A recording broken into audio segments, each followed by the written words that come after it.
ना प्लीज, छान झालंय जेवण. असेल पण इच्छा नाही होते.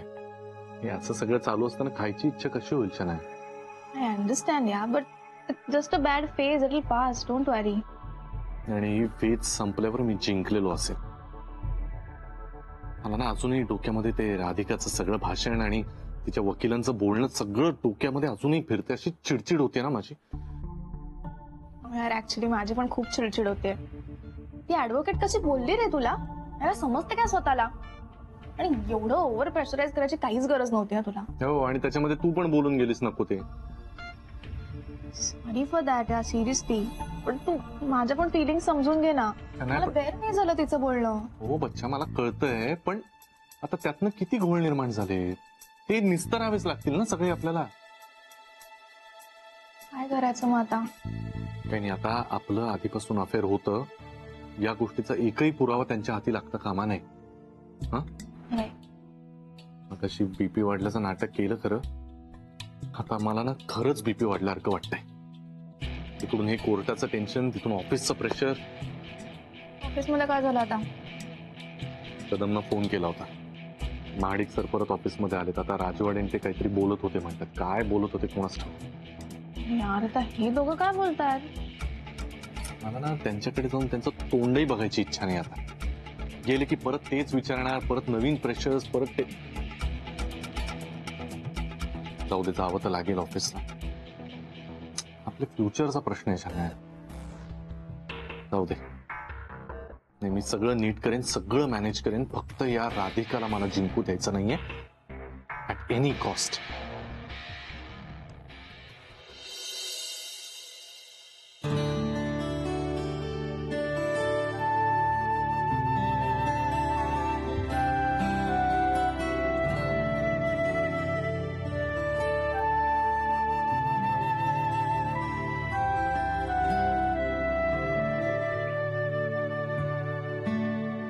तुझे आशीर्वाद कायम माझ्या पाठीशी राहू दे. यापुढे तू आखून दिलेल्या रस्त्याच्या मार्गानेच मी जाईन.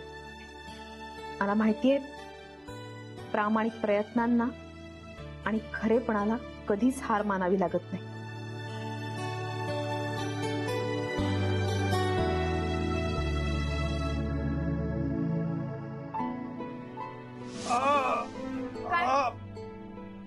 गुरु, बीपी शूट झाले.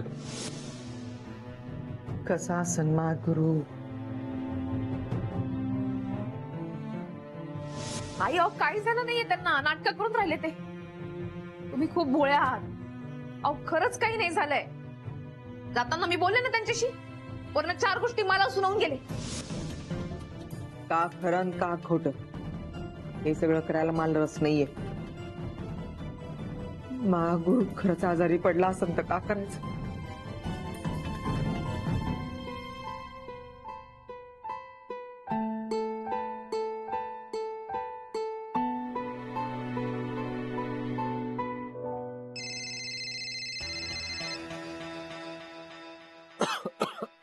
हॅलो आई, कसं आहेस?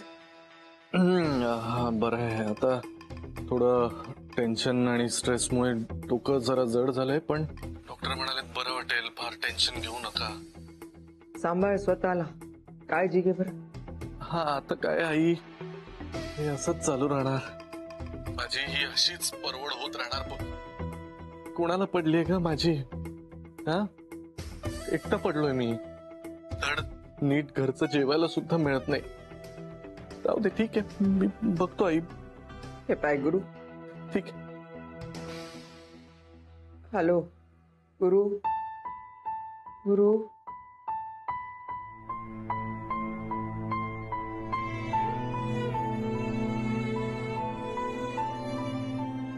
मला माझ्या लेकाची काळजी घ्यायलाच पाहिजे. एकटा आहे तो. मी जाते गुरुकडे. आई निघते. हा आई, बाबा नागपूरला गेले, तुम्ही एकट्याच आहात तर कंटाळा आला तर नानीजींकडे जा.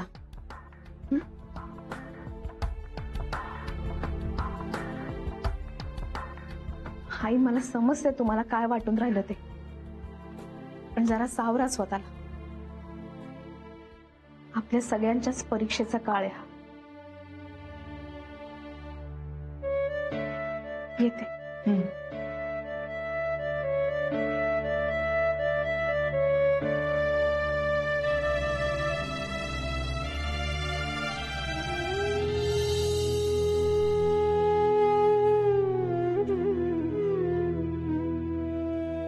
राधिका, मला एवढंच कळते, तू तुझ्या पोराच्या भविष्यासाठी लढून राहिली आणि मी माया.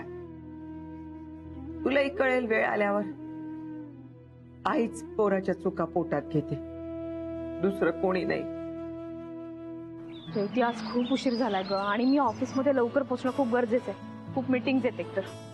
काय नाही ग, चालतं. आणि कालचा दिवस सगळा गडबडीत गेला. कालची कामंही आजच करावी लागतील. हा, तेच ताई, कशा आहात? बरं आहे बघूया मावशी. कळलं मला कोर्टात काल काय झालं ते. लई धीरानं घेतलं बघा तुम्ही. खरंच आमच्या वेळेला हे असले काय कायदे बिदे नव्हते हो. माझ्या वस्तीतल्या ना कितीतरी बायका असा अन्याय सहन करतात, होरपळतायत बघा. म्हणून तर मी माझ्या प्रज्ञेला ना पोलिसात घातलं. तुमचा आदर्श डोळ्यासमोर ठेवला. अन्याय नाही सहन करायचा. एक घाव दोन तुकडे. बरं झालं बकुळा मावशी, तू प्रज्ञाला पोलिसात घातलीस. तू जसा विचार केलास ना तसा प्रत्येक आईनं केला. आणि तुझ्यासारखी आई प्रत्येक मुलीला मिळाली तर कुठलीच मुलगी अन्याय सहन नाही करणार. येते ताई, बोलत नाही बसत नाही. कामाला जायचंय. तुम्हाला बी दोघींना कामाला जायचं असेल ना. मला बी नानीकडे जायचंय. येते मी. हा, चला. हो हो हो, नाही नाही, इन्शुरन्स पेपर्स वगैरे आहेत ना सगळे. बाकी सगळं ओके आहे, काहीच प्रॉब्लेम नाही. तर हा प्लीज तेवढं तरी करा ना प्लीज. हा आणि पेमेंट कॅश मध्ये झालं तर फार बरं होईल. हा, ऍटलिस्ट अर्ध पेमेंट तरी कॅश मध्ये करा. हा प्लीज प्लीज सर बघा. हा प्लीज. हा थँक्यू. काय झालं? काय होणार आहे, कार अर्ध्या किमतीतही विकली नाही गेली. हाफ रेट पण नाही. सी नाही ना शनाया, असंच असतं. सगळ्या ज्या अशा एक्सपेन्सिव्ह गोष्टी असतात ना, लक्झुरियस, त्या विकत घेताना सगळ्या एक्सपेन्सिव्ह असतात, पण नंतर अर्ध्या किमतीतही विकल्या जात नाहीत. तुझं काहीच नीट पैसे मिळणार नाही का? नाही ना. मग नकोच ना विकायला कार. अगं पण कार नाही विकली तर आपल्याकडे पैसेच नाहीत ना, दुसरा काही ऑप्शनच नाहीये. आपण सेल काढूया का? सेल हा, गराज सेल. म्हणजे? अरे म्हणजे आपल्याला ज्या काही वस्तू नकोय त्या सगळ्या गराज मध्ये मांडायच्या, म्हणजे क्लोथ्स, ज्वेलरी सगळं, आणि मग त्या विकायच्या. असं काही असतं का? हो ऑब्व्हियसली असतं ना. बाहेरच्या देशांमध्ये सगळीकडे होतं असं. पण एक प्रॉब्लेम आहे, काय? आपल्याकडे गराजच नाहीये. मग आता गरज घे. एक मिनिट. हॅलो, हा बोलतोय. हो एक हो मी करतो पेमेंट. तुम्ही एक मिनिट, तुम्ही आवाज आधी खाली घ्या. मी नाही भरणार म्हटलंय का बिल? हा 2-3 दिवसात. हो भरतो. हा ठेवा, आता मी भरतो. क्रेडिट कार्ड वाल्यांचं आहे ना तगादा लागलाय. सतत आपलं बिल भरा बिल भरा. तू मुळात करतेस कशाला खर्च यार एवढा माझ्या कार्डवर? बरं आहे, सगळं मीच केलाय का खर्च? मग कुणी केलं? मी केलंय. अगं सगळं हॉटेलिंग शॉपिंग कुणाच्या कार्डवर? शनाया तुझ्याच ना. अगं माझा एका महिन्याचा पगार नाही एवढं क्रेडिट कार्डचं बिल आलंय शनाया. काही सेव्हिंग नावाची तर गोष्टच नाही. आता कशी भरायची बिल एवढी? सॉरी काय तुला कळतंय का? आपण एक तर ना मला असं आता टेन्शन आलंय. तिकडचं एवढं घर मेहनत करून बांधलं आणि काय झालं? तिथे राहतोय का आपण? नाही, इकडे राहतोय आपण. बरं तिथला जेवढा ईएमआय होता ना तेवढा इथला त्याच्याहून जास्त मेंटेनन्स आहे. मी आपलं भरतोच आहे. इतके खर्च ना 2-3. माझा अजून इन्कम टॅक्स भरलेला नाही. अजून काय कुठून आणू पैसे मला कळत नाही यार. ऍडव्होकेट देसाईंचा फोन. हा देसाई सर बोला. अहो नाही हो, विसरलो नाहीये मी सर भरतो ना. मी काय पळून चाललोय का? आपली केस चालूच आहे ना अजून. हो मला आठवतंय, मीच म्हणालो होतो. पण जर एक 2-3 दिवसात तो मला प्लीज जरा वेळ द्या. हो सर. नाही अहो केस चालू आहे ना अजून. तुम्ही हो भरतो सर. Okay thank you. या आता आपल्या वकिलांची फी भरायला आपल्याकडे पैसे नाही. काय शना यार, सेव्हिंग नावाची गोष्टच नाही. काहीच सेव्ह नाही केलं तू. ती राधिका पाहिलं, एक इमर्जन्सीला सुद्धा एक 50-60 हजार रुपये कुठून तरी माझ्या सॅलरीतून ती बाजूला ठेवायची. कसे काय कोणास ठाऊक. ठीक आहेस ना, तू एवढं सगळं होऊन का तिचं नाव घेतोयस परत? जाऊ दे हर्षी. अरे जाऊ दे. कसं जाऊ दे?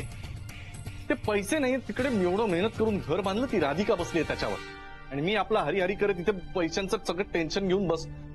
कुठून आणू 2-3 दिवसात पैसे? मॅडम, हे माझ्या विरुद्ध जे काही कोर्टात बोलले, ज्या पद्धतीने वागून राहिले, त्यावरनं तर मला खात्रीच पटली. मी हा जो डिवोर्सचा निर्णय घेतलाय ना, तो नक्की बरोबर आहे. राधिका, अगं तुझे विचार पक्केच आहेत. तुझ्याविषयी मला तिळमात्रही शंका नाहीये. मी वेगळाच विचार करते. कुठला विचार? गुरुनाथचा. राधिका, तुझा नवरा अत्यंत स्वार्थी, अत्यंत धूर्त आणि संधी साधू आहे. त्याला एक लहानशी जरी संधी मिळाली ना, किंवा आपली केस जरा सुद्धा लूज आहे असं त्यांच्या लक्षात आलं ना, तर ते ती केस आपल्यावरच उलटवू शकतात. आणि यावेळी त्याने तसंच केलंय. त्यामुळे आपल्याला कायम सावध राहायला हवं राधिका. आणि पुढची तारीख लागायच्या आत आपली केस मजबूत करण्यासाठी आपल्याला गुरुनाथच्या विरोधात जास्तीत जास्त पुरावे जमा करायला हवे. पण आपल्याकडे किती वेळ आहे यासाठी? खरं तर फार वेळ नाहीये आपल्या हातात. तेवढ्या वेळात आपल्याला गुरुनाथ आणि शनायाचे फोटोग्राफ, त्यांच्या एकत्र राहत असल्याचे पुरावे आणि त्यांच्या एंगेजमेंटचा पुरावा मिळवायला हवा. एंगेजमेंटचा पुरावा हा तर आपल्यासाठी ऍसेट ठरू शकतो, कारण त्यामुळे आपण सिद्ध करू शकतो की त्या दोघांचं अफेअर आहे. हो मॅडम, मी माझ्या बाजूने तुम्हाला सर्वतोपरी मदत करेन. राधिका, तू कर्तबगार तर आहेस, पण आजच्या काळात स्त्रीला विविध पातळ्यांवर लढावं लागतं. तुला तर अष्टभुजा होऊन या सगळ्या संकटांना तोंड द्यावं लागणार आहे.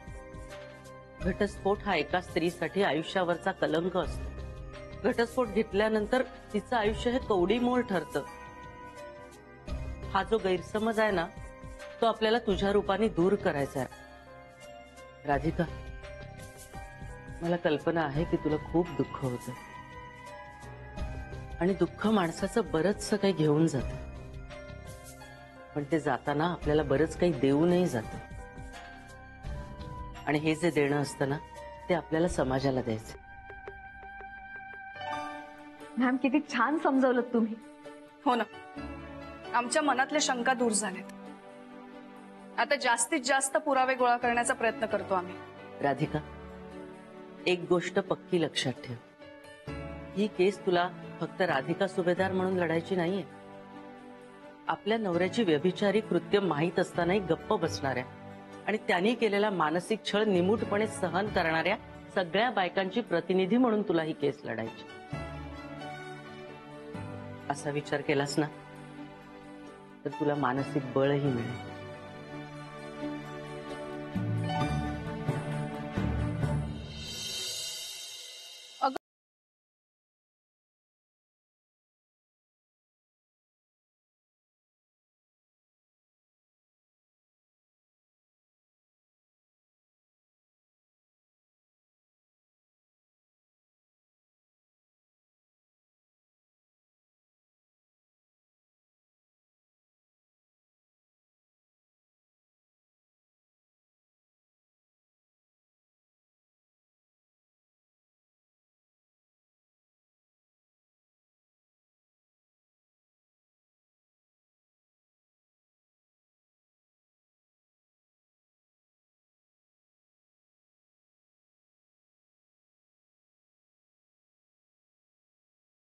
साठी आपण काहीतरी करायला हवं. नक्कीच.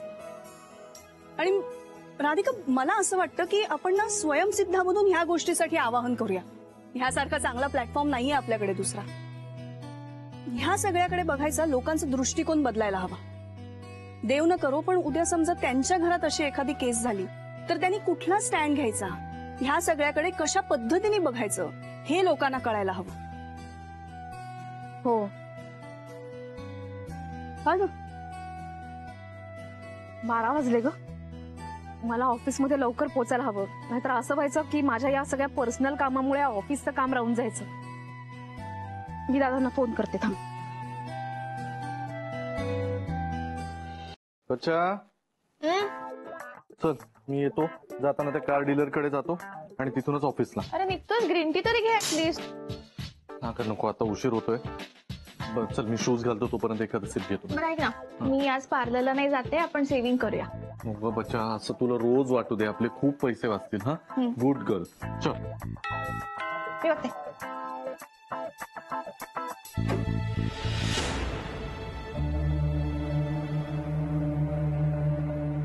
गुरु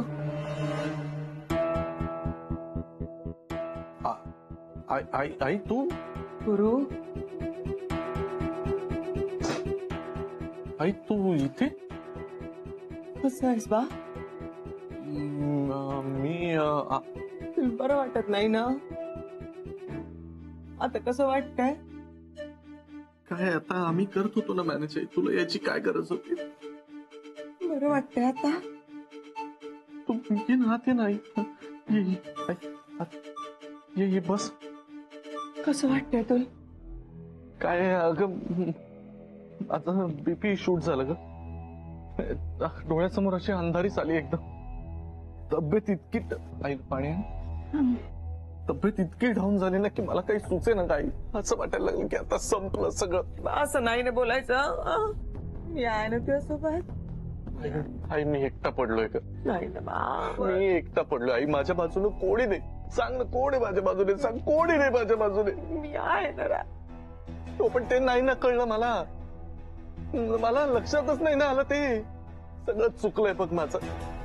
आई इतक्या चुका केल्यात ना मी आयुष्यात, की त्याची शिक्षा भोगतोय बघ. सगळं सगळं काही माझ्या विरोधात चाललंय बघ ना. काही माझ्या बाजूने नाही होते. देव बरोबर बघतोय आणि मला शिक्षा देतोय बघ. नाही तू पण दे मला शिक्षा. नाही मार मार मार. नाही मी मारतो. नाही ना करू गुरु.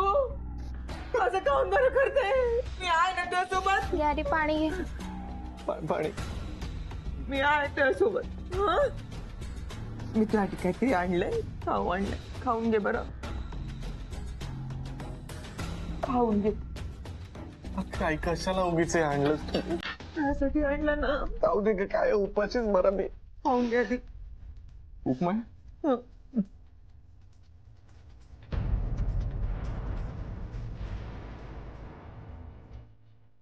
चार घास खाल्ले तर बरं वाटेल ना बा.